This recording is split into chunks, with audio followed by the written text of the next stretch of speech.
Hello dear student, कैसे हैं आप लोग। मैं हूं सुदीप पांडे। और जैसा कि हमने पिछली क्लास में प्रॉमिस किया था कि आज से हम लोग 11th और 12th का जो है एनसीईआरटी पढ़ेंगे, केमिस्ट्री और बायो के लिए और फिजिक्स के लिए, क्योंकि अब हम लोगों की स्कूलें भी बहुत कम ही टाइम बचा है खुलने में। तो जैसे ही लॉकडाउन ख़त्म होगा वैसे ही शायद स्कूलें खुल जाए, ऑनलाइन पढ़ाई जा रही है। तो आपको जितने भी हमने एडिशनल क्वेश्चंस दिए हैं, एडिशनल पॉइंट्स दिए हैं, तो आप उसको ज़रूर देखिएगा, आप उसको ज़रूर पढ़िएगा। कुछ भी सर्च नहीं करने की ज़रूरत है, सीधे 100 टाइम्स एजुकेशन सर्च करिए और होम पे स्टार्ट करेंगे बायोलॉजी एनसीईआरटी 11th की नीट के लिए, 11th और 12th सीबीएसई के लिए बहुत ही ज़रूरी है।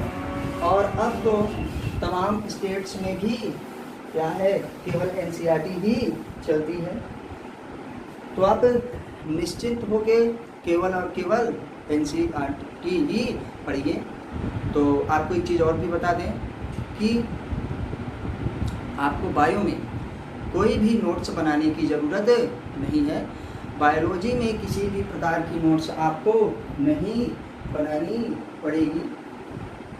हल्का फुल्का हो सकता है कि केमिस्ट्री में आपको बनाना पड़े, नहीं तो वो भी नहीं बनाना पड़ेगा। देखिए, अगर आप बायोलॉजी में नोट्स बनाते हैं तो आप अपना लिखने में समय बेकार करेंगे। बायो में हूबहू जो एनसीईआरटी में है वो हमको एक एक लाइन किसी भी प्रकार से याद रखना है, जिसको क्या कहा जाता है, याद रखना। आप अपने प्रैक्टिस के लिए, आप अपने रिहर्सल के लिए लिख सकते हैं, पॉइंट आप बना सकते हैं। लेकिन अगर कही जाए कि आप स्पेशली एनसीईआरटी से फिर जो है क्या करें, थक्का जमा के नोट्स बनाएं। अरे ये उस सर का है, वो उस सर का है, ये इस वाली कोचिंग का है, वो उस वाली कोचिंग का है ना। इसमें हम लोगों ने क्या हुआ, किसी और भी कोचिंग से भी मंगा लेते हैं नोट्स।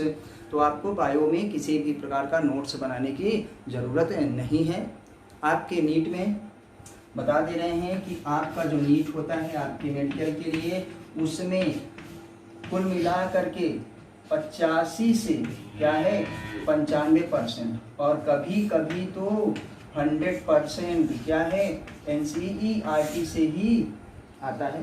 ये जो 5% होता है ना, 5% इसी तरीके से है कि जैसे हम लोग खाना खाते हैं घर में और थोड़ा बहुत अचार ले लें, थोड़ा बहुत चटनी ले लें, तो वो वाला है, वो चीज़ें आपको बता जाती हैं, वो आपको हमेशा बताया जाता है। तो आप लोगों से रिक्वेस्ट है कि प्लीज़ आप सिर्फ और सिर्फ एनसीईआरटी पर ही फोकस करिए। अपनी 11th की भी और अपनी 12th की भी पूरी की पूरी आपको एनसीईआरटी याद होनी चाहिए।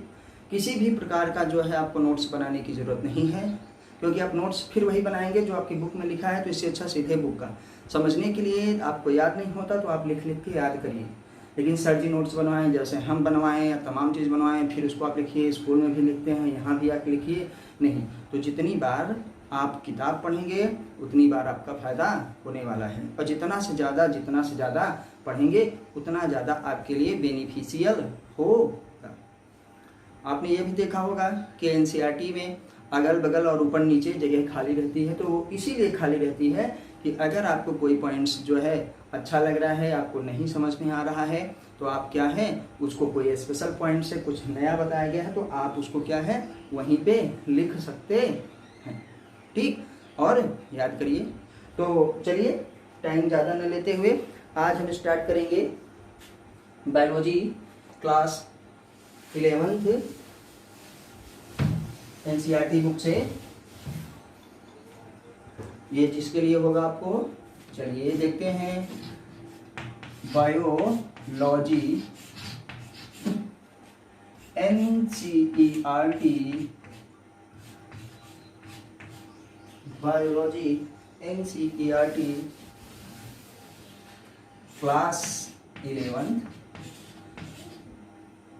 आज आपका ये इंट्रोडक्शन क्लास है। हम लोग एनसीईआरटी ही पढ़ेंगे और आप सबसे रिक्वेस्ट है कि प्लीज़ एनसीईआरटी आप अपने साथ लेके बैठिए। आपकी जो बुक है वो आपके पास होगी तो बहुत ही बेहतर है। आप वहीं पे लिख लीजिएगा, आपको पॉइंट्स वहीं पे मिल जाएंगे, जो आपको अच्छा लगे आप वहीं पे लिखिएगा। तो हम लोग देखेंगे आज फर्स्ट यूनिट, पहली ही यूनिट में हम देखेंगे कि पहली यूनिट में क्या क्या है हमारे पास। तो पहली यूनिट में हमारे पास 4 चैप्टर हैं।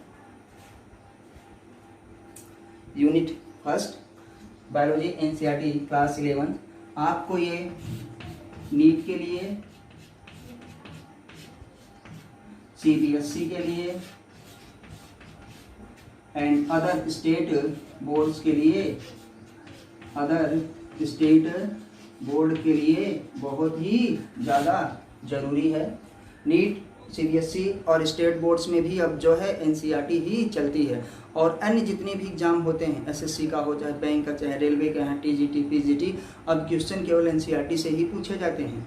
और आपको पता है कि सिविल का एग्ज़ाम देने वाले भी वो कहते हैं कि उनका बेस क्या है, एनसीईआरटी से ही बना है, एनसीईआरटी ही पढ़नी चाहिए, हमारे लिए मस्ट है, ठीक। क्योंकि इसमें जो सही लिखा गया है वही सही माना जाता है। तो हम लोग एनसीईआरटी पर ही केवल फोकस करेंगे। और आप सबसे रिक्वेस्ट है कि प्लीज़ भैया लोग कम से कम एनसीईआरटी तो लेके ही बैठिए। और विश्वास मानिए आपको सब कुछ यहीं पे याद होगा, आप सारा कुछ यहीं से याद करके जाएंगे। आपको एनसीईआरटी है तो आपको कोई नोट्स बनाने की ज़रूरत नहीं पड़ेगी, लिख लिख के थक्का नहीं जमाना है। तो आइए हम देखते हैं, हमारे पास है यूनिट फर्स्ट। यूनिट फर्स्ट में आपके पूरे के पूरे 4 चैप्टर हैं, 4 चैप्टर, 4 चैप्टर्स हैं। उसमें हमारा चैप्टर फर्स्ट है। यूनिट का ही पूरी की पूरी यूनिट का नाम है diversity, diversity in the living world, in the living world. हमारा ये जो जैव संसार है उसमें कितनी प्रकार की डाइवर्सिटी पाई जाती है, कितनी भिन्नताएं हैं, तमाम चीज़ें हैं। हम लोग अपने आसपास देखते हैं तो हमको बहुत सारी चीज़ें दिखती हैं, बहुत सारे एनिमल्स देखते हैं, बहुत सारे प्लांट्स देखते हैं, बहुत सारे माइक्रो ऑर्गेनिज्म हम लोग देखते हैं ना। तो ये सब क्या है, डाइवर्सिटी है। और डाइवर्सिटी हमारे पास बहुत ज़्यादा है। पहले से ही हमारे धर्मों में, हमारे हिंदू धर्म के ग्रंथ में या तमाम ग्रंथों में बताया गया है कि बहुत सारी डाइवर्सिटी है। डाइवर्सिटी किसका मतलब 80 लाख योनियों के बाद, योनिया का मतलब है कि उनको 80 लाख प्रजातियों में आप जन्म लेते हैं, उसके बाद एक बार मनुष्य का आपको तन मिलता है। तो यहाँ पे वही है डाइवर्सिटी, मतलब विभिन्नता, कितने भी प्रकार के जीव जंतु पाए जाते हैं उसके बारे में देखेंगे।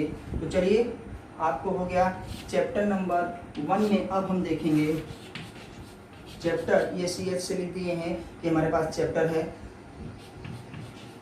पहला चैप्टर के बारे में हम पढ़ेंगे द लिविंग वर्ल्ड। पहले बारे में यही बताया गया है कि लिविंग वर्ल्ड क्या होता है, इसके बारे में हम लोग डिटेल में अध्ययन करेंगे। क्या है पहला चैप्टर, बार बार आप देखते रहिए, आपको सिलेबस आपका पता रहेगा। किसी भी एग्जाम को देने से पहले, किसी भी चीज़ को पढ़ने से पहले आपको अपना सिलेबस और आपका अपना टॉपिक याद होना चाहिए, पता होना चाहिए, क्योंकि ये बहुत ही ज़रूरी होता है। जब हमको अपना सिलेबस ही नहीं पता रहेगा तो हम क्या कर लेंगे। तो सबसे पहले, क्योंकि इधर का भी पढ़ते रहेंगे, उधर का भी पढ़ते रहेंगे, और तमाम चीज़ें जो है इधर उधर की पढ़ने की ज़रूरत नहीं है, क्योंकि अब एनसीईआरटी ही पढ़नी है। कोई भी एग्ज़ाम हो, 90% क्वेश्चन, 95% क्वेश्चन और कभी कभी 100% क्वेश्चन हिंदी से, एनसीईआरटी से ही आते हैं। चलिए, हमारे पास चैप्टर नंबर 2 है। चैप्टर नंबर 2 है बायोलॉजिकल क्लासिफिकेशन। बायोलॉजिकल क्लासिफिकेशन, इसमें हम क्या करेंगे, इसमें हमारे पास जो है बायोलॉजिकल क्लासिफिकेशन, जीवों का वर्गीकरण करना है। वर्गीकरण का मतलब अलग अलग जो है रखेंगे ना। जैसे हम लोग क्या करते हैं, अलग अलग करते हैं, आप ही लोग देख लीजिए कि 11th वाले इस रूम में बैठेंगे, 12th वाले इस रूम में बैठेंगे ना। या कभी कभी ऐसा हो जाता है कि गर्ल्स ये साइड है, बॉयज इस साइड है, कभी कभी क्या है, टैलेंटेड लड़के जो अपने आप को बहुत ही तेज़ समझते हैं, ऐसा नहीं कि पीछे वाले नहीं तेज़ होते हैं, वो क्या कहते हैं हम आगे बैठेंगे पीछे, तो वर्गीकृत किया जाता है, वर्गीकरण किया जाता है, उनका वर्गीकरण करने के लिए उनका नाम रखा जाता है, उनका क्लास मतलब नाम करते हैं, फिर पहचानते हैं। तो ऐसे पहले पढ़ने वाले को पहचाना जाता है, फिर उसको चिन्हित किया जाता है, उसका आईडी दी जाती है, तमाम चीज़ें दी जाती है, फिर उसको अलग रूम में रखा जाता है, अलग सुविधाएँ मिलती हैं, जैसे हमारे यहाँ VVIPs को। तो आपसे रिक्वेस्ट है अच्छे से पढ़ाई करिए और NCERT जरूर साथ में रखिए। तो इसमें हम क्या करेंगे, क्लासिफिकेशन करेंगे। हमारे पास तीसरा चैप्टर है जिसको हम देखेंगे क्या, एनिमल किंगडम, पहले हम देखते हैं प्लांट किंगडम है। NCERT जरूर लेके बैठिए क्योंकि हम आपको NCERT से ही पढ़ाएंगे, NCERT से ही बताएंगे। हम लोग सामने NCERT रख के, NCERT देख के एक एक लाइन उसका एक एक वर्ड देखेंगे और आपको बेस्ट मेथड बताएंगे NCERT पढ़ने का कि NCERT कैसे पढ़ी जाती है। केवल उसको रखने से, उसको जो है बस देख लेने से कि हाँ हमारे पास NCERT है, हम रख लेंगे, जिसको कहते हैं ना शौक पालना, वो नहीं करना है। NCERT हम लोग लाइन टू लाइन पढ़ेंगे। और आपको पता है जिस चीज़ को जितनी बार पढ़ते हैं और जितना पढ़ते हैं वो चीज़ उतनी ही बार याद होती है। बायो में तो आपको 100% एक एक चीज़ याद रहनी चाहिए, कुछ भी ऐसा नहीं है जो कि याद नहीं होगा अगर आपके पास NCERT है तो। चलिए, तो प्लांट किंगडम हो गया। और फोर्थ चैप्टर में हम लोग क्या करते हैं, चैप्टर हमारे पास क्या है, फोर्थ में हम लोग एनिमल किंगडम के बारे में पढ़ेंगे। एनिमल किंगडम के बारे में पढ़ेंगे। इसमें प्लांट किंगडम का मतलब हमारे पास है क्या, जो हमारे पास पौधे हैं, हमारे पारे जो है पेड़ हैं, हमारे ट्री हैं ना, उनके पढ़ेंगे। और एनिमल्स माने हम क्या करेंगे, जीव जंतुओं के बारे में पढ़ेंगे। तो हम लोग अब ये 4 चैप्टर एक ही यूनिट में है और पहली ही यूनिट का नाम है diversity in the living world. उसका पहला चैप्टर है the animal world, living world. हम लोग जीवों के बारे में पढ़ेंगे कि आखिर जीव होता क्या है, कौन सा लाइव है, कौन सा एलाइव है, कौन है लिविंग, कौन है नॉन लिविंग, ये सब पहले में पढ़ेंगे। बायोलॉजिकल क्लासिफिकेशन में हम पढ़ेंगे उनका वर्गीकरण, और प्लांट किंगडम में प्लांट्स के बारे में, और एनिमल किंगडम में एनिमल के बारे में। तो अब हम लोग पहला चैप्टर पढ़ने जा रहे हैं और हमारे पास पहला चैप्टर है द लिविंग वर्ल्ड। तो भैया लोगों से रिक्वेस्ट है, सबसे रिक्वेस्ट है, हमारे जो नए स्टूडेंट्स हैं, जो अभी तक नए हैं, जिन्होंने चैनल को सब्सक्राइब नहीं किया है, तो उनसे रिक्वेस्ट है कि प्लीज़ आप चैनल को जल्दी से जल्दी सब्सक्राइब करिए। नीचे रेड कलर से लिखा है कॉर्नर में, आप उसको दबाएंगे तो आपके पास जो है एक बेल आएगी, और वो बेल क्या है, उसको आप दबाएंगे तो आपको 3 ऑप्शन मिलेंगे, फर्स्ट, सेकंड, थर्ड। तो आपको पहला ऊपर वाला ऑप्शन ऑल में क्लिक करना है, तो जिससे चैनल आप सब्सक्राइब कर लेंगे, चैनल सब्सक्राइब हो जाएगा, तो उससे आपको हमारी नोटिफिकेशंस मिलती रहेगी कि वीडियो अपलोड हो चुकी है और हम लोग पढ़ते रहेंगे। अब आपको रेगुलर ही एक जो है वीडियो मिलेगी। अभी थोड़े टाइम के लिए 10-15 दिन से थोड़ा टाइम बिजी था, इस वजह से नहीं हो पा रहा था, लेकिन अब पूरी हम लोग वीडियो डेली डालेंगे। और अपने दोस्तों के साथ भी शेयर करिए, वीडियो को जो है लाइक करिए, उस पर कमेंट करिए, और अपने दोस्तों से भी चैनल को सब्सक्राइब करवाइए।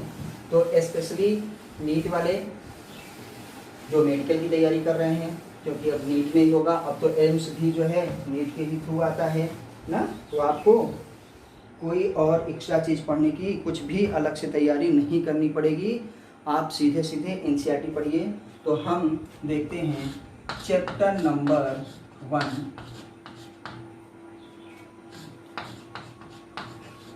चैप्टर 1 है हमारा द लिविंग वर्ल्ड। आपको दिख रहा होगा, ये थोड़ा रेड कलर में है, तो अगर नहीं दिख रहा होगा तो थोड़ा ध्यान दीजिएगा, दिखने लगेगा, थोड़ा बहुत कोशिश करेंगे तो दिखेगा। तो द लिविंग वर्ल्ड में हम लोग पहले ही आते हैं।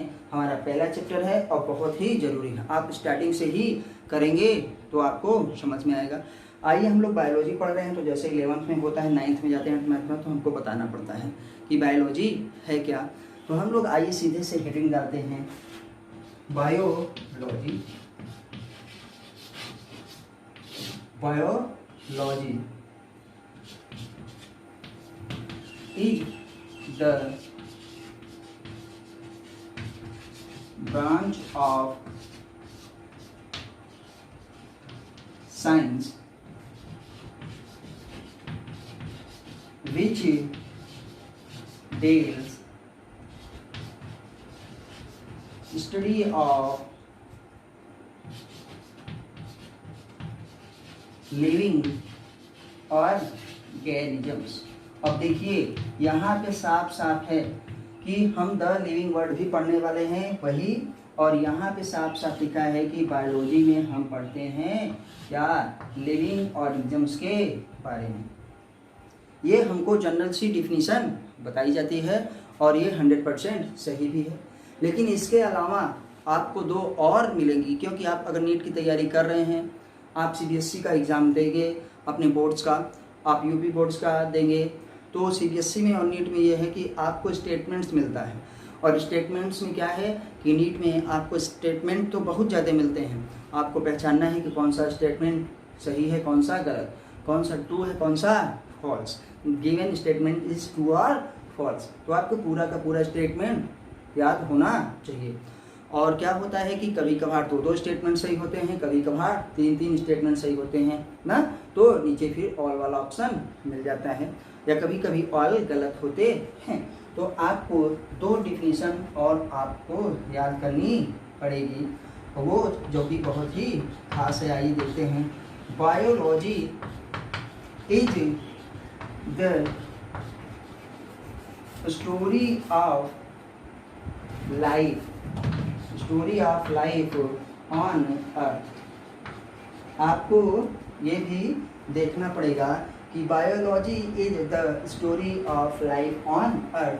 आपको ये भी याद रखना पड़ेगा, आपकी NCERT में पहले ही लाइन में ये दिया गया है चैप्टर नंबर 1 में कि बायो में हम लोग क्या पढ़ते हैं, बायो में हम लोग पढ़ते हैं story of life on earth, जीवों की कहानी के बारे में पढ़ते हैं। तीसरा देखिए, आइए, बायोलॉजी इज द, बस थोड़ा सा करेक्शन है इसमें, story of origin of life on earth. आपको ये तीसरा पॉइंट्स बहुत ही ज़रूरी है कि इसमें देखिए बताया गया है, बायोलॉजी इज द स्टोरी, क्या है, स्टोरी है of, story of origin of life, जीवों की विकास की कहानी, कि हमारी पृथ्वी पर जीवों का विकास कैसे हुआ, उन्होंने डेवलपमेंट कैसे किया। पहले हम लोग माइक्रो ऑर्गेनिज्म मतलब मैक्रो मॉलिक्यूल्स लेवल पे थे, सब मैक्रो मॉलिक्यूल्स लेवल पे आए, फिर हम लोगों में क्या हुआ, एक सिंगल सेल बना, वो सिंगल सेल शायद वायरस हो। पहले हम लोगों को यही कहा जाता है कि वायरस जो है हमारा एंसेस्टर है, हमारा पूर्वज है, हमारे दद्दू हैं, क्योंकि वो सिंगल सेल है और जिसको सेल भी नहीं माना जाता, वो कोशिका नहीं है ना, लेकिन फिर भी हम उसको अपना पूर्वज मानते हैं। तो बैक्टीरिया वगैरह हुए होंगे, फिर प्रोटीन बना और तमाम चीज़ें क्या है, हम लोगों का विकास हुआ धीरे धीरे। तो यही स्टोरी है, यही लाइफ है, इसी के बारे में हम लोग पढ़ते हैं कि कैसे इनका विकास हुआ, कैसे इसका डेवलपमेंट हुआ। तो आपको ये 3 के तीनों मिल सकते हैं, ये मिलता है तो भी सही है, ये मिलता है तो भी सही है, और ये मिलता है तो भी सही है। तो जिनको नहीं दिख रहा होगा हम फिर से बोल दे रहे हैं, biology is the story of life on earth. ये हमारे पास हो गया कि अब जो लाइफ है, जैसे प्लांट्स हैं, तमाम एनिमल्स हैं, 1000 चीज़ें हैं, फिर भी हम उनके बारे में पढ़ रहे हैं, तो क्या है, उनकी कहानी ही है। और उनके ओरिजिन के बारे में जब पढ़ते हैं कि उनकी उत्पत्ति कैसे हुई, इनका विकास कैसे हुआ, तो हम उसको कहते हैं कि biology is the story of origin of life on earth. Origin क्या है, हम करते हैं स्टोरी ऑफ ओरिजिन, विकास की कहानी है हमारे पास ओरिजिन मीन्स उत्पत्ति की कहानी है ऑन अर्थ, पृथ्वी पर। अब कुछ लोग, कुछ बच्चे हैं जैसे छोटे होते हैं, क्लास में पूछ लेते हैं सर पृथ्वी पर ना, मतलब उनको पृथ्वी मतलब भूमि समझ में आती है, टेरेस्ट्रियल समझ में आता है, उनको क्या कहते हैं वाटर नहीं समझ में आता। तो भैया जो अर्थ है उसी में आपका सी है, उसी में आपकी नदियां हैं, पूरी आपके जितने भी समुद्र हैं, आपकी जितनी भी नदियां हैं, जितने भी तालाब हैं, वो क्या है धरती पर ही हैं, बाहर नहीं हैं। तो छोटे बच्चे हैं जो अभी आए हैं 9th में हैं, 12th में हैं, 11th में हैं, तो क्या है पूछ लेते हैं कि सर पानी की जीव की उत्पत्ति तो पानी में हुई थी, आप बता रहे हैं अर्थ, तो पानी में पानी कहाँ पे है, अर्थ पे ही है, तब उसको कहते हैं टेरेस्ट्रियल की एक्वाटिक। ठीक, तो पृथ्वी पर जो भी कुछ है वो चाहे समुद्र में हो चाहे जहाँ पे, वो पृथ्वी ही मानी जाती है। तो हम इसके बारे में पढ़ेंगे और 3 के तीनों आपको मिलेंगे, तो 3 के तीनों सही हैं। तब आपको नीचे चौथा ऑप्शन दिया रहेगा all of the above is correct, मतलब ऑल आर करेक्ट। तो आपको ये देखना है और विश्वास मानिए कि आपको नोट्स बनाने की जरूरत नहीं पड़ेगी, आपकी एनसीईआरटी में पहले ही पेज में है ये। हम आपको एनसीईआरटी की लाइन टू लाइन अंडरलाइन करवाएंगे, हम भी एनसीईआरटी अपनी लेके आएंगे और आपको यहीं सामने रख के आपको दिखाएंगे कि देखिए ये लाइन यहाँ पे दी गई है, क्योंकि सीधे सीधे एनसीईआरटी की लाइन ही उठा के दे देते हैं और एनसीईआरटी को बस समझना है, उसको लिख लिख के फिर से जो है 20 कॉपियाँ नहीं बनानी है। तो चलिए आपके ये पॉइंट्स हो गए। तो अब जितना यहाँ पे लिखा गया है जिनको नोट करना होगा वो वीडियो को पॉज करके, अगर आपने एनसीईआरटी ले ली है तो एनसीईआरटी बुक में ही लिख लीजिए अगल बगल ऊपर नीचे। अगर आपने एनसीईआरटी नहीं ली है अभी तक तो एक पतले कॉपी में लिख लीजिए, फिर एनसीईआरटी में ही नोट कर लीजिएगा, क्योंकि ताकि जब आप पढ़ें एनसीईआरटी तो आपको साइड में वो चीज़ें दिख जाएं, आपको वो पॉइंट्स मिल जाएं। तो जिनको नोट करना होगा वो नोट कर लेंगे। चलिए अब हम आगे चलते हैं अपने नेक्स्ट पॉइंट पे। तो जब हम पढ़ेंगे द लिविंग वर्ड, तो हमारे पास एक बहुत ही महान व्यक्ति की जो है चर्चा करना बहुत ही ज़रूरी है, क्योंकि हमारे पास जो साइंटिस्ट होते हैं उनकी हम लोग चर्चा इसलिए करते हैं, उनके बारे में बात इसलिए करते हैं कि उन्होंने अपनी लाइफ में इतना बड़ा क्या है कंट्रीब्यूशन दिया है, बायोलॉजी में इतनी बड़ी कंट्रीब्यूशन उन्होंने अपना सहयोग दिया है और अपनी पूरी की पूरी लाइफ जो है इन चीज़ों में खपा दी है। तो उनके सम्मान में, उनके रिस्पेक्ट में, उनके लिए हम लोग जो है उनके बारे में पढ़ते हैं, पहला रीज़न।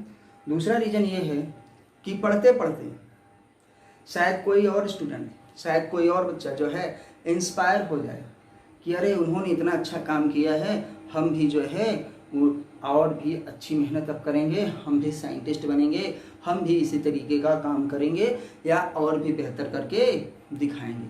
तो प्रभाव पड़ता है, प्रभावित करने के लिए ऐसे ही उनको पढ़ाया जाता है। तो चलिए हम लोग देखेंगे। अब सीधे सीधे आपने नाम सुना होगा तो ठीक, नहीं सुना होगा तो हम लोग सबसे पहले पढ़ेंगे अर्नेस्ट मेयर के बारे में। अर्नेस्ट मेयर आपको पता है कि हमारे पास यहाँ पे सबसे ज़्यादा पहला ही चैप्टर है, आपका पहला ही पेज खोलेंगे, पहले ही पेज की एनसीईआरटी है, हम आपको दिखा दें, उसमें साफ साफ लिखा है, देखिए। तो आप लोगों से रिक्वेस्ट है कि प्लीज़ अपनी एनसीईआरटी लेके बैठिए, हम लोग एनसीईआरटी की लाइन टू लाइन पढ़ेंगे और आपको एनसीईआरटी जो है पूरी तरीके से याद करवाई जाएगी। आपको स्कूल अभी नहीं जा पा रहे हैं, आपको कोई प्रॉब्लम हो रही है क्योंकि स्कूल में लाइन टू लाइन नहीं पढ़ा पाते हैं आपको, क्योंकि उनको नोट्स बनवाने रहते हैं, उनको क्वेश्चन लिखवाने रहते हैं, क्योंकि स्कूल में उनका एक मेथड ही होता है कि आप बच्चों को क्वेश्चन पढ़वाइए, क्वेश्चन याद करवाइए, क्वेश्चन वो करवाइए, ठीक है। तो अगर आपको कंपटीशन लेवल का देना है, आप नीट देने वाले हैं, तो प्लीज़ अभी से एनसीईआरटी पढ़ते रहिए।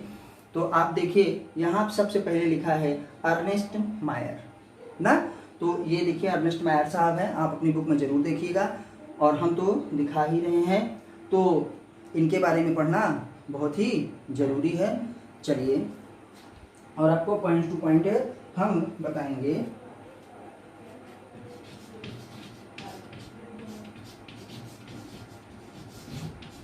अर्नेस्ट मायर ये अभी तक के जितने भी साइंटिस्ट हुए हैं, विश्वास मानिए बहुत ही ज़्यादा इन्होंने काम किया अभी तक का मतलब आज की डेट तक, जिस समय आप वीडियो देख रहे होंगे, अब तक के जितने भी साइंटिस्ट हुए हैं उनमें से टॉप 100 में ये भी हैं। जितने भी साइंटिस्ट हुए हैं अब तक उनमें से टॉप 100 में ये हैं। ठीक, तो आपको जो है पूरी तरीके से याद रखना पड़ेगा। ये सोचिए कि न जाने कितने साइंटिस्ट हुए होंगे, वो चाहे बायो के हों, चाहे फिजिक्स के, चाहे केमिस्ट्री के, चाहे मैथमेटिक्स के, चाहे जिस चीज़ के हों, उन सब को मिला करके कि आज की डेट तक जो है जितने भी टॉप 100 हैं उनको आप छांटिए, उनमें से एक ये भी मिलेंगे। ऐसा एनसीईआरटी में कहा गया है, ऐसा एनसीईआरटी बताएं, क्योंकि ये लिविंग वर्ड्स के बारे में, उनकी डाइवर्सिटी के बारे में बहुत ही ज़्यादा काम किए हैं। तो हम लोग आइए पॉइंट्स स्टार्ट करते हैं।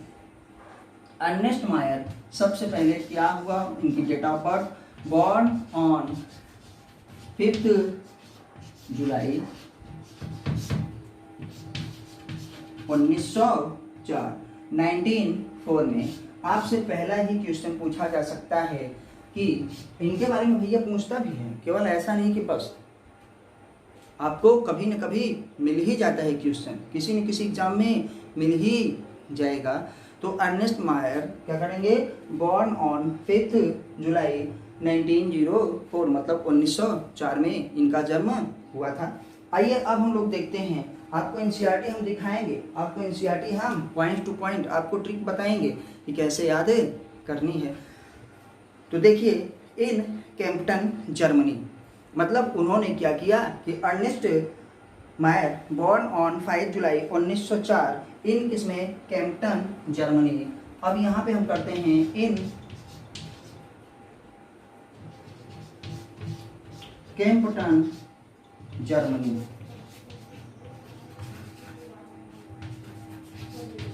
आपसे पूछा जाएगा कि भैया ये अर्नेस्ट मायर कहाँ के थे, तो आप क्या बताएंगे कि जर्मनी के थे। आप जैसे मैं किताब लिख रहा हूँ, क्योंकि बायो में एक एक वर्ड, एक एक पॉइंट, एक एक अक्षर आपको पढ़ना है, तो प्लीज़ आपसे रिक्वेस्ट है कि किताब जरूर लेके बैठिए और उस लाइन को अंडरलाइन कीजिए, उस वर्ड्स को रिंग कीजिए, गोले में लीजिए, ताकि आप जब किताब खोलें, जब आप उसको पलटें तो आपको वो सीधे सीधे दिखे कि हमको ये पॉइंट्स पढ़ना है, हमको ये पॉइंट्स याद होना चाहिए। और विश्वास मानिए आपको वो याद हो जाएगा, आपको सीधे सीधे वो पॉइंट उसी पे जाएगा, आपकी निगाहें उसी पे जाएंगी। आपको लोग कहने वाले भी मिलेंगे, अरे यार क्या पढ़ते हो, क्या पढ़ाते हैं, सीधे सीधे किताब छुपा, अरे भैया किताब से पढ़ा रहे हैं, किताब दिखा रहे हैं, भैया किताब ही तो पढ़नी है, किताब का वर्ड ही तो देखना है। कोई क्या ब्रह्मा विष्णु महेश थोड़ी ना है कि आंख बंद करोगे ओम सब कुछ आ जाए, ऐसा नहीं है। कोई माँ की यूटेरस से, गर्भाशय से सीख के नहीं आता है। आपको जो है एनसीईआरटी पढ़नी ही पड़ेगी। किताबें होती किस लिए हैं, पढ़ने के लिए ना, कि उसको रखते हैं घर में, घर में रखने की ज़रूरत है नहीं, वो बैग में नहीं। भैया जब किताब पढ़नी ही नहीं तो किताब लिए किस लिए थी। तो आपको डाइवर्ट किया जाएगा, आपको बताया जाएगा कि तरीका गलत है। सारे लोग नहीं बताएंगे, पढ़ने वाले जरूर बताएंगे कि आप किताब पढ़िए, न पढ़ने वाले कहेंगे अरे यार किताब क्या है। अरे किताब में ही तो आपका सिलेबस है भाई, किताब ही तो आपको पढ़ना है। गवर्नमेंट ने तो आपको यही किताब चलवाई है, आपको तो क्वेश्चन इसी किताब से पूछने जाएंगे। तो फिर आप ये क्यों सोचते हैं कि नहीं अरे किताब से पढ़ा रहे हैं, किताब हम नहीं लेंगे, किताब की हमको ज़रूरत नहीं है। आपको सिर्फ और सिर्फ किताब की ज़रूरत है, और एक ज़रूरत है किताब को एक्सप्लेन करने वाला, किताब को बताने वाला, किताब को क्वेश्चन वहाँ से पॉइंट आउट करने वाला, पिक करके आपको बताने वाला, उसके लिए तो हम हैं। ठीक, तो हम लोग क्या करते हैं, सीधे सीधे आइए अपनी एनसीईआरटी पे चलते हैं। देखिए अर्नेस्ट मायर के बारे में लिखा गया है कि बॉर्न ऑन 5 जुलाई 1904 1904 में इन कैम्पटन जर्मनी। कहाँ पे, जर्मनी में हुआ था। तो आपके पास 2 क्वेश्चन आ चुके हैं कि अर्नेस्ट मायर का जन्म कब हुआ था, 5 जुलाई को, और 1904 में। कब हुआ था, 5 जुलाई को 1904 में, और किस जगह, जर्मनी में। जर्मन कंट्री में एक कैम्पटन शहर है, वहाँ पे हुआ था। बार बार याद करिए, बार बार प्रोनाउंसिएशन करिए, बार बार सोचिए, तो आपको तब आएगा, एक बार से नहीं आएगा, 1000 बार पढ़ना पड़ेगा। चलिए देखते हैं कि हमारे पास born on 5 July 1904 in Kempten Germany, Ernst Mayr the Harvard University evolutionary biologist. क्या थे? अर्नेस्ट मेयर इवोल्यूशनरी बायोलॉजिस्ट थे। कहाँ के? हार्वर्ड इवोल्यूशनरी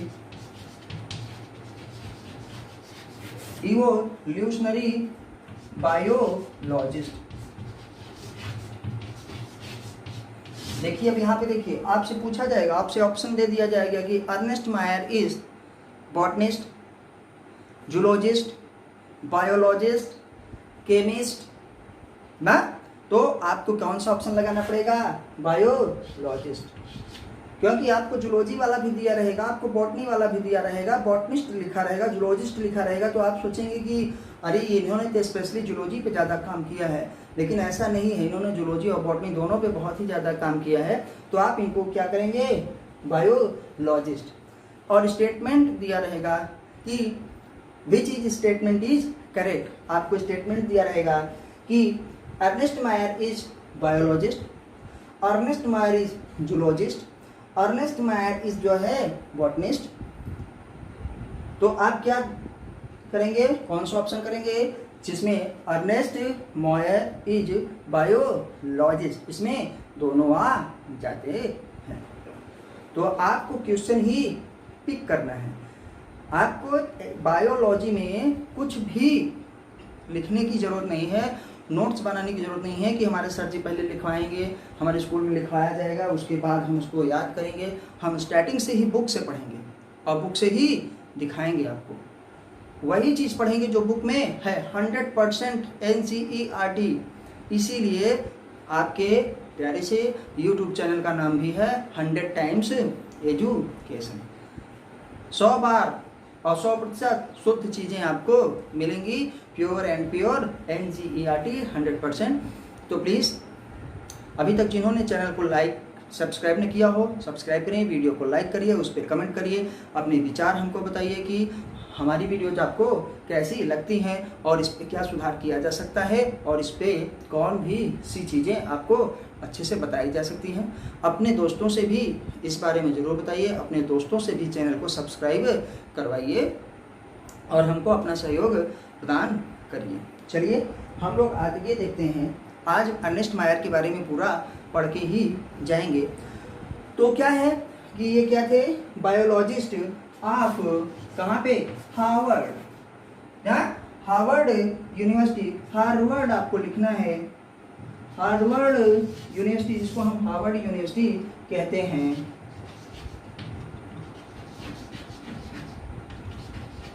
चलिए आपसे पूछा जाएगा कि किस यूनिवर्सिटी में, एक एक पॉइंट का क्वेश्चन हम देखेंगे और उसको देखिए हम रेड कलर से उसको रिंग कर दे रहे हैं कि हार्वर्ड यूनिवर्सिटी में ये क्या थे? बायोलॉजिस्ट थे, मतलब बायोलॉजी के प्रोफेसर हैं, हार्वर्ड यूनिवर्सिटी में पढ़ाते थे। जन्म इनका 5 जुलाई 1904 को हुआ था। किस शहर में हुआ था? कैम्पटन में हुआ था। किस देश में हुआ था? जर्मनी में हुआ था। और क्या थे? ये बायोलॉजिस्ट थे ना। और इनको क्या कहा जाता है? Biologist who had called the Darwin of the 20th century. बहुत ही अच्छा पॉइंट है और सबसे ज़्यादा अच्छा पॉइंट है, इसको ज़रूर पूछा जाता है और न जाने कितनी बार पूछा जा चुका है कि कौन है डार्विन। देखिए फिजिक्स के थे, कहाँ पे? जर्मन अमेरिकन साइंटिस्ट, जर्मनी में पैदा हुए थे, अमेरिका में रहते थे ना। बाद में उन्होंने अमेरिका की नागरिकता ले ली थी ना, सिटीजनशिप ले ली थी, तो उनको क्या कहा जाता है? German American scientist. कौन? डार्विन। तो चलिए, सॉरी मिस्टेक हो गया, डार्विन अमेरिका के नहीं थे, डार्विन फ्रेंच थे। तो आइए हम लोग क्या कहते हैं कि the Darwin of 20th century, क्योंकि डार्विन ने इवोल्यूशन के बारे में बहुत बताया था। ओरिजिन ऑफ लाइफ क्या है? ओरिजिन ऑफ स्पीसीज उन्हीं की बुक है।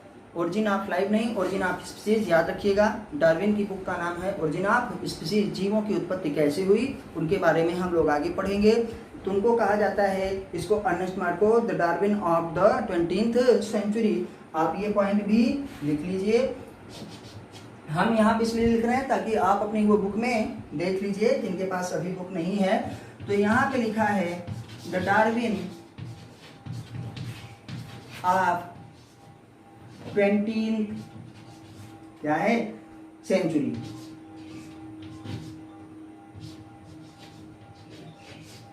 आपसे सीधे सीधे पूछा जाएगा कि ये जो है स्टेटमेंट किसके लिए है, ये स्टेटमेंट किसके लिए दिया जाता है, the Darwin of 20th century. तो the Darwin of 20th century किसके लिए है, अर्नेस्ट मायर के लिए है। अर्नेस्ट मायर कौन थे, अर्नेस्ट मायर बायोलॉजिस्ट थे।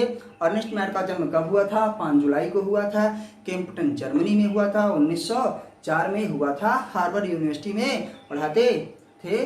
और इनको क्या कहा जाता है, डार्विन ऑफ 20th सेंचुरी, क्योंकि इनको डार्विन के बराबर की उपाधि दी गई, क्योंकि डार्विन को आप सभी जानते हैं कि बहुत ही ज़्यादा इन्होंने बायोलॉजी पे काम किया है, इवोल्यूशन में, विकास में। डार्विन की बुक का नाम है the origin of species, the origin of species. तो आप जैसे जैसे हम यहाँ पढ़ाते जाएंगे तो एक एक स्टेटमेंट, एक एक वर्ड्स आते रहेंगे, एक एक क्वेश्चन आते रहेंगे। तो जैसे देखिए अभी हम लोग यहाँ पढ़ रहे हैं तो हमको क्या समझ में आया, हमको क्या एक पॉइंट मिल गया डार्विन का भी। अब इस चैप्टर में डार्विन का नाम नहीं दिया गया है, इस चैप्टर में डार्विन के बारे में नहीं बताया गया, लेकिन उनका नाम आया तो हमने आपको बता दिया कि एक पॉइंट उनके बारे में और भी याद कर लीजिए कि उनकी बुक का नाम था, उन्होंने वो बुक लिखा था, उसका नाम था द ओरिजिन ऑफ स्पीसीज। चलिए आगे पढ़ते हैं। The Darwin of the 20th century was one of the 100 greatest scientist of all time. All time का मतलब पूरे समय तक। अभी हमने आपको बताया कि तब से लेकर अब तक जितने भी साइंटिस्ट हुए हैं, वो चाहे फिजिक्स के हों, चाहे केमिस्ट्री के, चाहे बायोलॉजी के, चाहे मैथमेटिक्स के, या चाहे किसी और भी चीज़ के, उन सब में 100 में इनको भी रखा गया। टॉप 100 में आते हैं अर्नेस्ट मेयर। तो ये पॉइंट आप जरूर याद रखिएगा। आइए थोड़ी सी इनके बारे में कहानी है, थोड़ा सा पढ़ लेते हैं। Mayr joined the Harvard faculty of art and science in 1953। आपसे पूछा जाएगा कि मेयर ने हार्वर्ड यूनिवर्सिटी को कब ज्वाइन किया, 1953 में। और उनकी फैकल्टी मतलब उनके विभाग, किस विभाग में, आर्ट वाले विभाग में, कला वर्ग से थे।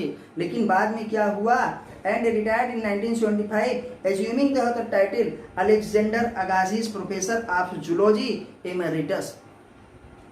अलेक्जेंडर अगासिस, आपको ये पॉइंट बहुत ही, अब ये मिटा दे रहे हैं, जिसको नोट करना होगा भैया नोट कर लेंगे। The Darwin of 20th century किसको कहा जाता है, अर्नेस्ट मायर को कहा जाता है। आपको किताब 100% एनसीईआरटी पढ़ाई जाएगी, आप भी किताब लेके ही बैठिए। आपको ऐसा नहीं लगना चाहिए कि आप क्लास से बाहर हैं, हूबहू आपको क्लास की तरह दिया जाएगा।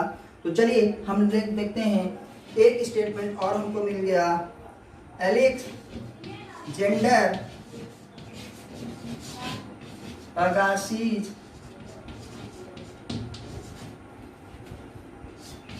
प्रोफेसर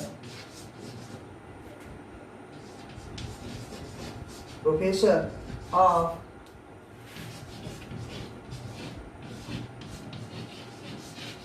जूलॉजी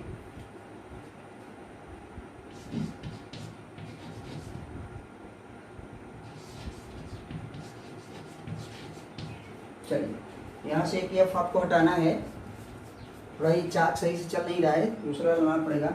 अलेक्जेंडर अगासिस क्या, प्रोफेसर ऑफ जूलॉजी एमेरिटस। इसको आप जरूर याद रखिएगा, जरूर अंडरलाइन करिएगा कि इनके बारे में एक टाइटल दिया गया, एक उनको नाम दिया गया कि अलेक्जेंडर अगासिस। अलेक्जेंडर के बारे में आपने सुना होगा, अलेक्जेंडर की हिंदी होती है सिकंदर। तो सिकंदर ने क्या किया था, अपने ही नाम का जो है इंग्लिश में ट्रांसलेट किया था, तो सिकंदर को अलेक्जेंडर कहा जाता है। ये नाम खुद से सिकंदर ने अपने से रखा था, ठीक। तो सिकंदर कभी न हारने वाला इंसान, ठीक। तो क्या करते हैं, Alexander Agassiz professor of zoology emeritus का उनको क्या है, टाइटल दिया गया था अलेक्जेंडर। मतलब समझ रहे हैं ना, आपने हिस्ट्री वगैरह बारे में सुना होगा कि बहुत बड़े महान योद्धा थे, कभी युद्ध नहीं हारते थे, ठीक। बहुत ही मतलब जिसको कहते हैं एक विजयी इंसान। तो इनके बारे में भी यही दिया गया है कि अलेक्जेंडर अगासी जिनको दिया गया है, बहुत ही ज़्यादा काम इन्होंने बायो पे किया है, बहुत ही ज़्यादा। तो इनको जूलॉजी इमरिटस और स्पेशली जूलॉजी में तो, लेकिन थे क्या बायोलॉजिस्ट, क्योंकि जूलॉजी भी बायो के अंतर्गत ही आती है। तो आइए हम यहाँ पे देखते हैं कि through out his nearly 80 years career, तो आप याद रखिएगा कि इनका कार्यकाल कितने समय तक था, इन्होंने कितने समय तक काम किया है, 18 ईयर्स।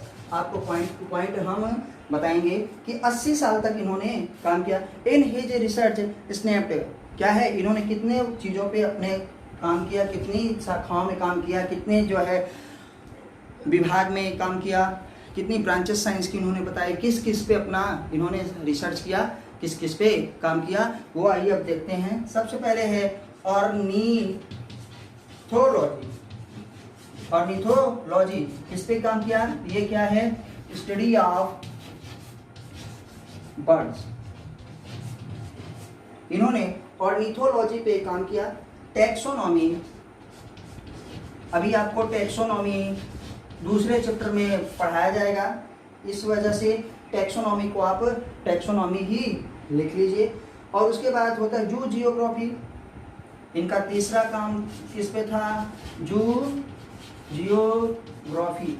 मतलब सोचिए किसी एक ब्रांच पे नहीं काम किए थे, किसी एक ब्रांच पे नहीं, इतने इतने महान लोग हैं ना कि जो है 10-10 शाखाओं से, 10-10 ब्रांचेस से, साइंस की 10-10 चीज़ों पे इन्होंने रिसर्च किया है, सारी की सारी। मतलब 100 साल जिए हैं, 100 साल जिए हैं, 1904 से लेकर के 2004 तक। यहाँ पे 1904 से भी पॉइंट लिखना भूल गए, लिख देंगे कि 1904 में पैदा हुए, कैंपटन जर्मनी में, 2004 तक जिंदा थे। 100 साल में 80 साल इन्होंने बायोलॉजी को अपना दिया है। 80 साल ये बायो पे काम किए हैं, बायोलॉजी के लिए इन्होंने 80 साल तक मेहनत की है। और उनमें किन किन ब्रांचों में, साइंस की किन किन ब्रांचों पे, बायोलॉजी की किन किन ब्रांचों पे इन्होंने काम किया है। पहले ही बात, ऑर्निथोलॉजी स्टडी आप क्या है, बर्ड्स पे, टैक्सोनॉमी, जू जियोग्राफी पे, और अभी हमारे पास है जू जियोग्राफी पे। और उसके बाद आते हैं हमारे पास इवोल्यूशन पे। आइए यहाँ पे लिखते हैं, इसको थोड़ा मिटा देते हैं, यहाँ पे लिखते हैं, थोड़ा इधर कर देते हैं। इवोल्यूशन ना, विकास के बारे में भी इन्होंने किया। इवोल्यूशन के बाद हमारे पास सिस्टेमेटिक्स और टैक्सोनॉमी में एक रिलेशनशिप है, आपको दूसरे वाले चैप्टर में बताया जाएगा। सिस्टेमेटिक्स और सिस्टेमेटिक्स के बाद हमारे पास है history and philosophy of biology. क्या है फिर, history and philosophy, history and philosophy of biology. ठीक, history and philosophy of biology. किन किन ब्रांचों में काम किया है देखिए, ऑर्निथोलॉजी पे, टैक्सोनॉमी पे, जू जियोग्राफी पे, इवोल्यूशन पे, सिस्टेमेटिक्स पे, history and philosophy of biology.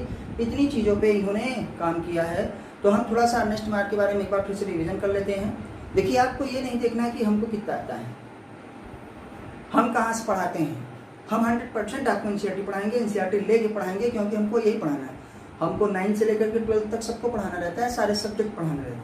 तो हमको ये देखना पड़ता है कि आपके सिलेबस में क्या है, आपको सिलेबस को कौन सा पढ़ाना है, कोई भी लाइन इधर उधर ना हो, आपके वर्ड्स जो है इधर उधर ना जाएं, पॉइंट्स आपके गड़बड़ाए ना। तो अगर आपके मन में ये आए कि अरे ये खुद ही किताब से पढ़ा रहे हैं, हमको क्या पढ़ाएंगे, या लोग आपको कहेंगे, तो भैया किताब ही तो पढ़नी है, किताब ही तो आपका सिलेबस है। हमारा काम ही है कि हम आपको किताब की आदत डलवाएं, हमारा जो है काम ही है, हमको सिखाया ही जाएगी कि हम आपको फोर्स दें कि आप किताब से पढ़िए। शायद हमारी किताब देख के आपका भी मन हो जाए कि हम किताब से पढ़ेंगे, और आप खुद से अपनी किताब पढ़ना शुरू कर दें। और सच मानिए, विश्वास मानिए कि जिस दिन से आप अपनी किताब खुद पढ़ना शुरू कर देंगे, उस दिन से आपको किसी की ज़रूरत नहीं पड़ेगी। वही आपकी बेस्ट फ्रेंड हो जाएगी, वही आपकी ट्रू फ्रेंड, वही आपका हमेशा साथ देगी और कोई नहीं। क्योंकि किताबें आपके पास रहेंगी, कोई टीचर नहीं रहेगा, ठीक है, कोई नहीं रहेगा, कोई बताने वाला ना रहे, शायद यूट्यूब पे भी आपको समझ में ना आए, लेकिन आपकी किताबें जो है आपको हमेशा मौका देंगी कि आप हमको खोलिए और पढ़ लीजिए। तो आपको आपका मेन फोकस क्या है, NCERT ही होना चाहिए और NCERT ही रहे। NCERT कैसे पढ़ी जाती है, इसी तरीके से पढ़ी जाती है। आइए 5 मिनट एक बार फिर से पहले रिवीजन करने होते हैं कि हम लोग पहला चैप्टर पढ़ रहे हैं the living word. The living word में सबसे ज़्यादा जिन्होंने काम किया है हमारे पास, हम लोग अर्नेस्ट मेयर के बारे में पढ़ते हैं। अर्नेस्ट मेयर का जन्म 1904 में हुआ था, 5 जुलाई को हुआ था, कैप्टन शहर में हुआ था, जर्मनी देश में हुआ था। ठीक, उन्होंने 80 साल तक जो है बायोलॉजी पे काम किया, इसीलिए उनको कहा जाता है क्या, the Darwin of 20th century. कौन, आपसे पूछा जाएगा who is called the Darwin of 20th century, तो आपको बताना पड़ेगा अर्नेस्ट मेयर। फिर से सुनिए, who is called the Darwin of 20th century, आपको बताना पड़ेगा मेयर। मेयर ने हार्वर्ड यूनिवर्सिटी में अपना काम किया। उन्होंने 1953 में ज्वाइन किया था आर्ट फैकल्टी को, लेकिन धीरे धीरे वो साइंस की तरफ चले गए और 80 साल अपना जो है बायोलॉजी का दिया। 100 साल तक जिंदा थे। सन 2004 में अभी उनकी डेथ हुई है। और उन्होंने किन किन ब्रांचेस पे काम किया, पहला उनका था ऑर्निथोलॉजी।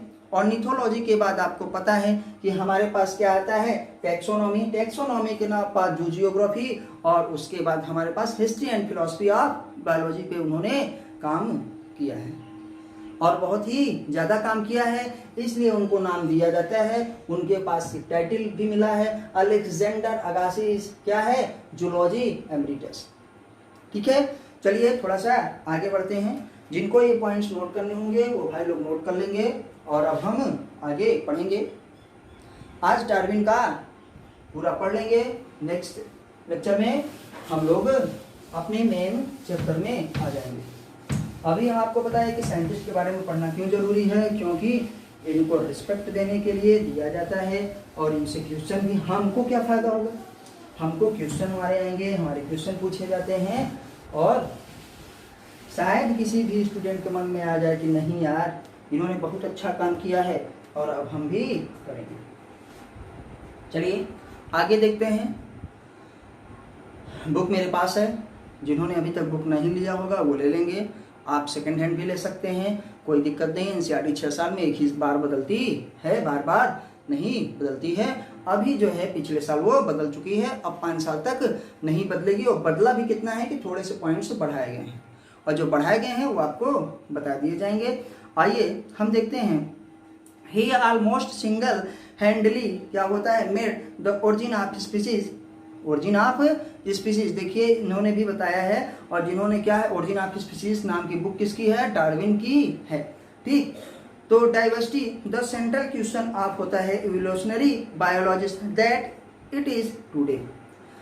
इस समय जो वैज्ञानिकों का मेन केंद्र होता है कि हमारे पास डाइवर्सिटी के बारे में इन्होंने बताया था। ही आल्सो क्या होता है, पायनियर मतलब अग्रणी थे, सबसे ज़्यादा आगे थे। The currently accepted the definition of biological species. Biological species क्या होती है उसकी परिभाषा सबसे पहले क्या है, अर्नेस्ट मेयर ने ही दिया था। Definition of biological species given by कौन, अर्नेस्ट मायर।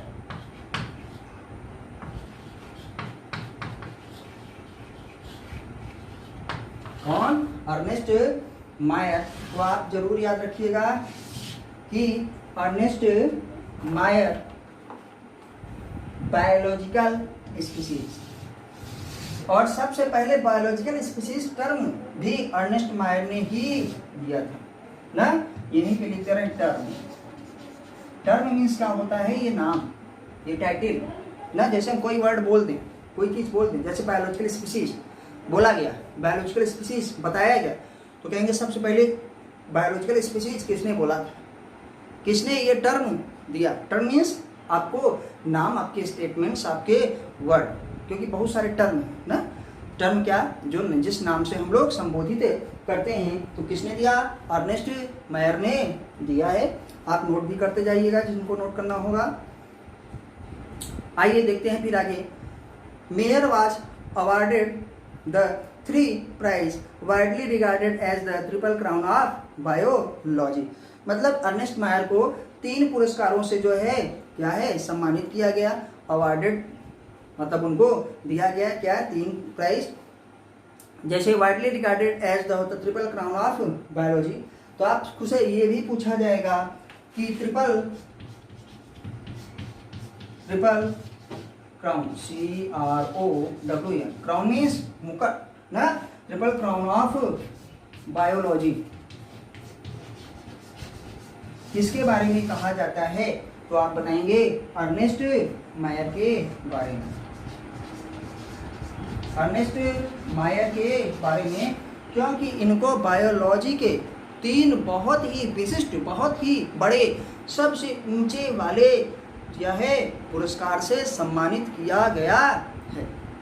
कहा जाता है triple crown of biology. Bio के 3 सबसे बड़े पुरस्कार से इनको सम्मानित किया गया है। तो आप याद रखिएगा ट्रिपल क्राउन ऑफ बायोलॉजी किसके बारे में है, ये अर्नेस्ट मायर के बारे में ना। आपसे पूछा जाएगा who is awarded the prize of triple crown of biology, तो आप कौन बताएंगे कि Ernst Mayr. Who is awarded the prize of triple crown of biology, Ernst Mayr. तो हम अब लोग लिखेंगे इसको हटा के, तीनों प्राइज का नाम लिखेंगे। चलिए उन तीनों प्राइज का नाम क्या है, जिनको नोट करना होगा वो वीडियो जो है पॉज करके नोट कर सकते हैं, क्योंकि आपके पास एक लाइन टू लाइन, एक लाइनर वाले अगर आप नोट्स बनाना चाहें तो बना सकते हैं, तो सीधे आपको मिलता रहे। आइए देखते हैं ट्रिपल क्राउन ऑफ बायोलॉजी, ठीक, ट्रिपल क्राउन ऑफ बायोलॉजी। और यहीं पे लिख दे रहे हैं किसको मिला है, अर्नेस्ट मायर को। अब उनके प्राइज का नाम हम लोग करते हैं।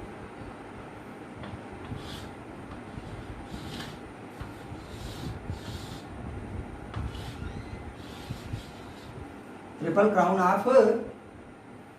Crown of biology Ernst Mayr को। पहला प्राइज है बाल्जन प्राइज।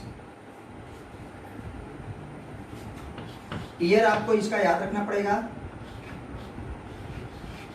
बाल्जन प्राइज। भैया अंग्रेजों का प्राइज है तो नाम भी तो ऐसे रहेगा।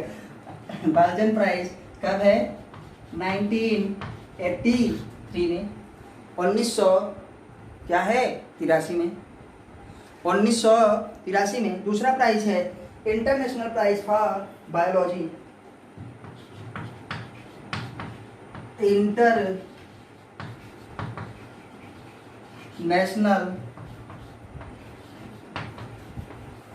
प्राइज फॉर बायोलॉजी 1994 में। पहला प्राइज है, स्टार पॉइंट्स है भैया, ये सब याद जरूर रहना चाहिए। बाल्जन प्राइज आपसे कब, 1953 में। फिर इंटरनेशनल प्राइज फॉर बायोलॉजी 1994 में। आपको थोड़ा सा अंधेरा महसूस हो रहा होगा, बस 1 मिनट का काम है, कर लेते हैं क्योंकि लाइट जा चुकी है। तो हमारे पास आते हैं क्रैफोर्ड प्राइज 1999, क्रैफोर्ड प्राइज 1999 में, मतलब 1999 में दिया गया है, ठीक। और मायर डाइड इन, अब ये लिखेंगे 2004 में। जिनकी कहानी हम लोग शुरू किए थे उनकी कहानी माया डाइड इन 2004। जिनकी कहानी शुरू किए थे उनकी कहानी खत्म भी कर दिए। तो आइए, आपको थोड़ा दिख रहा होगा। तो देखते हैं ट्रिपल क्राउन ऑफ बायोलॉजी क्या है, किसको दिया गया है, अर्नेस्ट मायर को।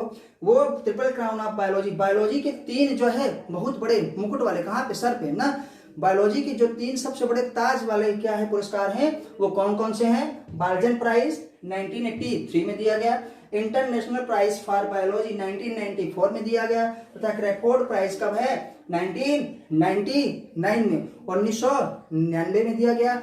और अर्नेस्ट साहब जो है सन 2004 में हम लोगों को छोड़ के चले गए, दिवंगत हो गए, अर्थात उनकी मृत्यु हो चुकी है। 100 साल में 80 साल उन्होंने बायोलॉजी को दिए हैं। तो प्यारे विद्यार्थियों, आपसे रिक्वेस्ट है कि आप हमको कमेंट के माध्यम से जरूर बताइए कि हमारी वीडियोज आपको कैसी लगती हैं, कैसी लग रही हैं। आप उसको लाइक करिए और अपने दोस्तों के साथ शेयर जरूर करिए, तथा वीडियो को जो है जितना शेयर करेंगे उतना ज़्यादा अच्छा रहेगा। और चैनल को अपने दोस्तों के साथ सब्सक्राइब जरूर करवाइए। अब हम लोग जो है नेक्स्ट लेक्चर पे मिलेंगे, आगे का करेंगे। तब तक नमस्ते, जय हिंद, जय भारत, वंदे मातरम। पढ़ाई करते रहिए और हाँ, एनसीईआरटी जरूर ले लीजिए कि सब कुछ एनसीईआरटी ही है। नमस्ते, जय हिंद, जय भारत।